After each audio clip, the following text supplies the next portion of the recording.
Good morning, everyone. Welcome to day 11 already of our Advent meditation series. This topic is incredibly important as part of the season of Advent. And because of its importance in Advent, it's a great topic to have as a meditation topic.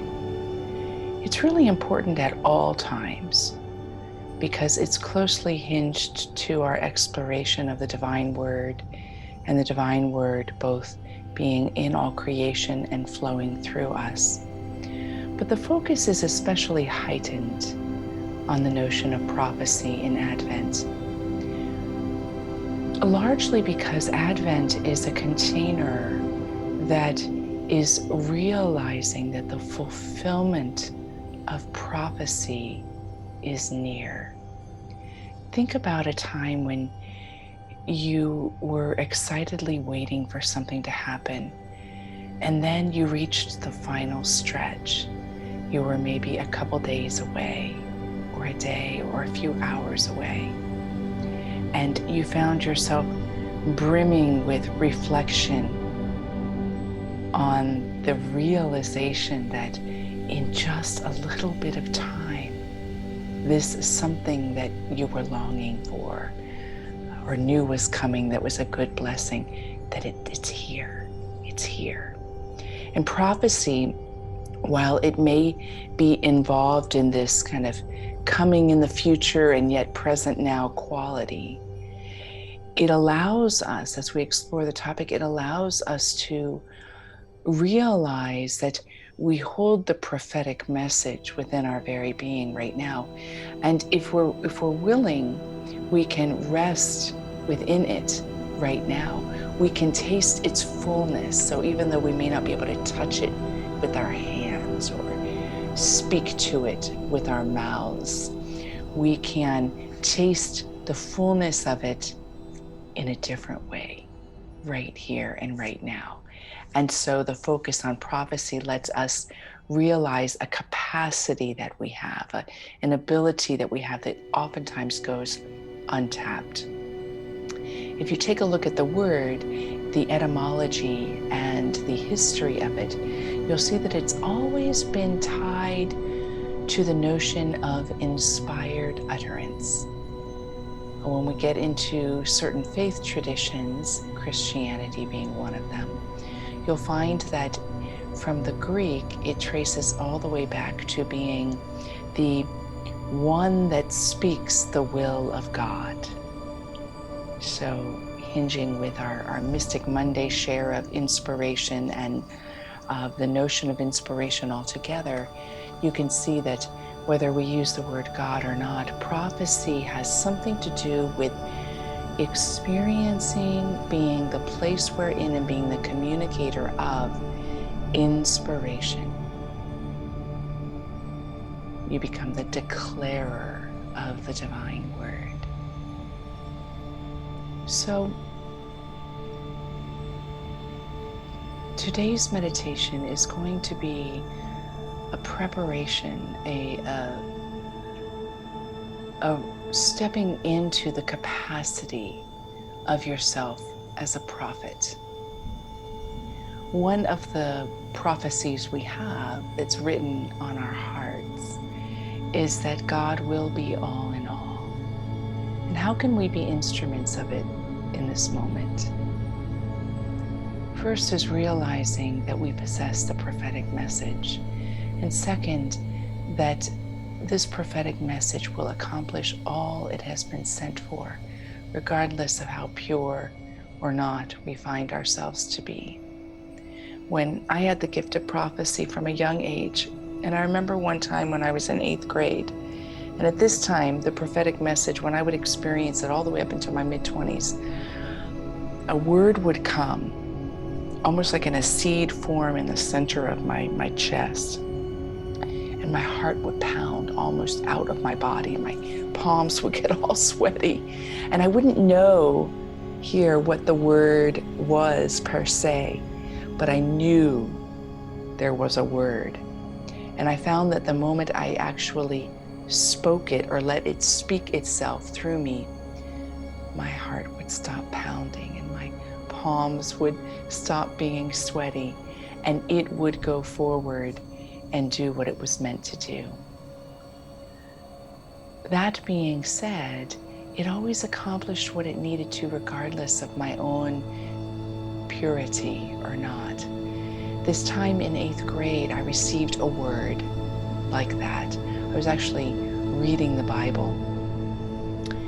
And then I was sitting with this, and my mom came into my room and she said, I was on the phone with a prayer friend and heard Spirit say to me, Kim has a word for him.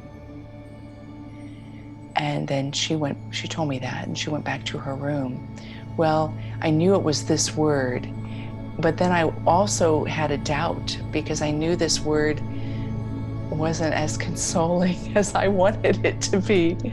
And so I actually opened the Bible to another place and had a lighter experience of prophetic movement in my body. So I went to her and I gave her the second word that came through. And then I went back to my room and I was feeling guilty because I knew it was the first word. and she came to me and she said, Spirit wanted me to tell you that it was the first word that you found that was for him. And the second word had some other purpose to it. And so I gave her the first word that came. But it was an example of how, even as much as we might be devoted in our intention to show up full of spirit and speaking a divine word, we interfere with that message from time to time, even with the best motives, that we don't want to hurt somebody's feelings. So it takes a divestment of self to be willing to be a vessel, regardless of where the chips fall. Prophecy brings the darkness into light. So in this time of darkness, let us be light bearers. In 2 Peter, we hear, we possess the prophetic message as something altogether reliable. Keep your attention focused on it as you would a lamp in a dark place until the morning star comes and the dawn rises in your own heart. So this chant this morning that we're going to do, which is a Sanskrit mantra, is a prophetic message that is meant for all the world. And you're probably familiar with it. There are 4 words in this chant. So I'm going to say the word, and I invite you audibly on your side, keeping on mute, to say the word out loud. Loka, samasta, sukhino, bhavantu. So let's say it again. Loka, samasta, sukhino, bhavantu. And the meaning, it connotes this meaning. May all beings everywhere be happy and free. May the thoughts, words, and actions of my own life contribute in some way to that happiness and to that freedom.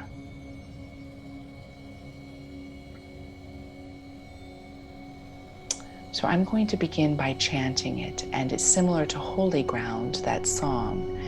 It has a different ending on the first line and a different resolution on the second, but you'll sink right in. So I invite you just simply to chant it as you're able to chant it. Let yourself get comfortable in your seat. I've got my mala, though we don't have time this morning to do all 108 repetitions. And I invite you to close your eyes. And as we begin, awaken anew this morning, my friend. that you are a prophet, not because of what you think that's true, not because of what you feel that is true, but because your essential nature is the signature of God. So this morning, let's get out of the way and let the movement of God come through us.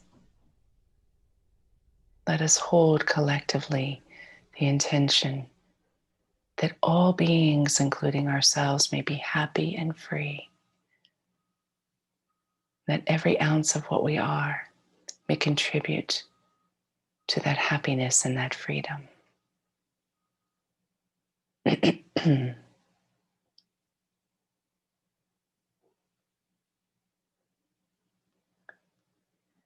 Loka samasta sukhino bhavantu. Loka samasta sukhino bhavantu. Loka samasta sukhino bhavantu. Loka samasta sukhino bhavantu. Loka samasta sukhino bhavantu. Loka samasta sukhino bhavantu. Loka samasta sukhino bhavantu. Loka samasta sukhino bhavantu. Loka samasta sukhino bhavantu. Loka samasta sukhino bhavantu. Loka samasta sukhino bhavantu. Loka samasta sukhino bhavantu. Loka samasta sukhino bhavantu. Loka samasta sukhino bhavantu. Let the mantra sound in the silence within your being.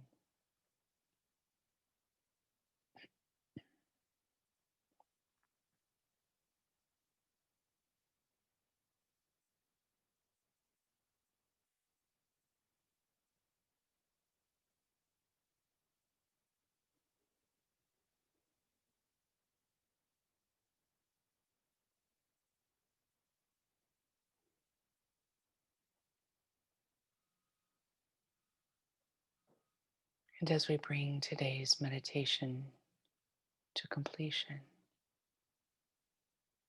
may you walk in this mantra today. May you self-realize into your prophetic nature. And let's softly say the mantra one last time together. Loka samasta sukhino bhavantu.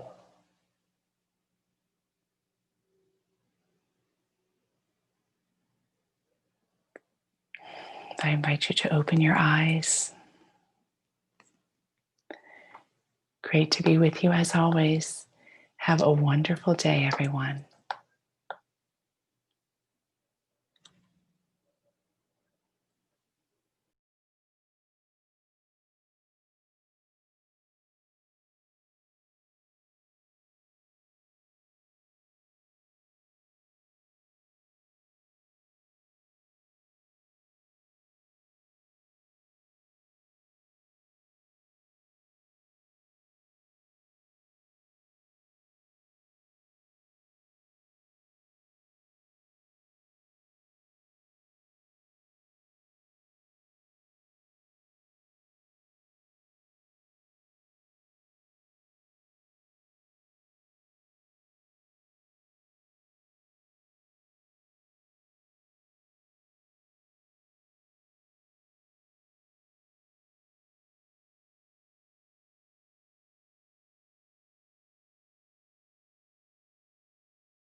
Enjoy your day.